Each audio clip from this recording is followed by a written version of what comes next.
Obidos is a medieval hilltop town 50 miles north of Lisbon, Portugal. Unfortunately, there's no train here from the city, but it is an easy drive if you rent a car. The castle can be seen on the hill from miles away, originally built in the 8th century, then added onto and changed over the years. Modern-day Obidos Castle is a tourist attraction, museum, and hotel. You can walk on the ancient stone walls that extend out from the castle and surround the entire town. Down below, you'll enjoy walking on the old stone streets which wind through the village that's full of colorful homes and businesses. Obidos is home to a number of stores and restaurants to check out, and Ginja is the traditional Portuguese liquor which originated in Obidos. They sell it all over the place, and it makes for a great gift from your visit to this historic town.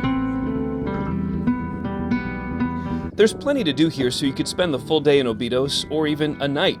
Or consider combining a trip to Obidos with another stop farther north in Nazaré, the coastal town with some of the biggest and most famous surfing waves in the world. It is all very doable as a great day trip from Lisbon.